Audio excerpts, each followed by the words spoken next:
నేను ఒక పర్సన్ కి డబ్బులు ఇవ్వాలి ఇచ్చేసాను మేడం. ఓకే. 1 lakh ఇవ్వాలి ఓ, ఇచ్చేసాను.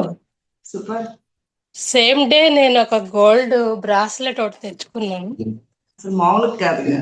ఇవ్వండి ఇవ్వండి, చూపించండి పేషెన్స్. ఓ, మీరు చెప్పినట్టు అది 1 lakh ఉన్నా మనకు అనవసరం, మనం అనుకోవాలి తెచ్చేసుకోవాలి అన్నారు. తెచ్చాను మేడం. సూపర్. చాలా బాగుంది, చాలా అద్భుతంగా ఉంది. నేను 1 lakh ఇచ్చిన పర్సన్ కూడా మా గ్రూపే మేడం. ఏదండి? మన గ్రూపేనా? ఓ. మా చెల్లెలే మేడం. ఓ, సూపర్. ఆవిడకి మనీ రొటేట్ అయింది, మీకు వచ్చేసింది. యాక్చువల్లీ మా అమ్మాయి మ్యారేజ్ టైంలో 3 lakhs తీసుకున్నాను తన దగ్గర. ఓ, ఓకే. 2 lakhs అప్పుడే ఇచ్చేసాను కానీ 1 lakh ఇవ్వలేదు. ఓకే. ఆ, నేను మొన్న మీరు చెప్పారు కదా, ఎవరికి ఒక్కటే పెట్టుకోండి గోలు, ఎవరిదో ఒక్కటే రాసుకోండి అని. నేను మీ ఇద్దరం అనుకున్నాం. ఇచ్చేసాను అని నేను రాస్తాను, తీసుకున్నాను అని నువ్వు రాయు. అది 11 రోజుల్లోనే అయిపోవాలి మేడం చెప్పినట్టు, ఈ 11 రోజుల సెషన్లో అయిపోవాలి అని సరదాగా అనుకున్నాం. సేమ్ డే నేను ఇచ్చేసి సేమ్ డే నేను బ్రాస్లెట్ తెచ్చాను. తను కూడా ఈ రోజు వెళ్ళి గోల్డ్ తెచ్చుకుంటుంది. తనని కూడా సూపర్. చెప్పాను.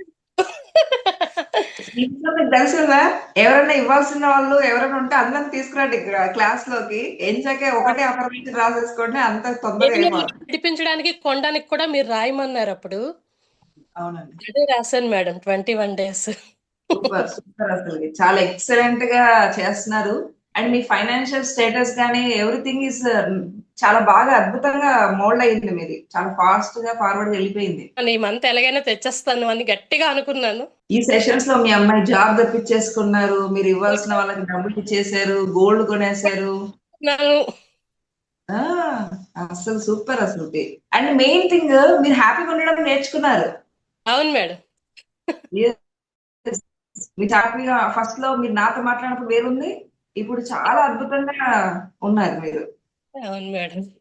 మెయిన్ నా హ్యాపీనెస్ అంతా అంటే మేడం, అక్కని తీసుకొచ్చినందుకు తను చాలా హ్యాపీగా ఉంది మన క్లాసెస్ వల్ల. నేను తనకి చెప్పి నేను ఉన్నానక్క నువ్వు రా అని చెప్పి తీసుకొచ్చినందుకు తను అప్పు తీరింది, కూతురికి జాబ్ వచ్చింది, గోల్డ్ కొంటాను మీరు అన్నట్టు అంత హ్యాపీగా మాట్లాడుతోంది. నాకైతే చాలా సంతోషంగా ఉంది. Thank you madam.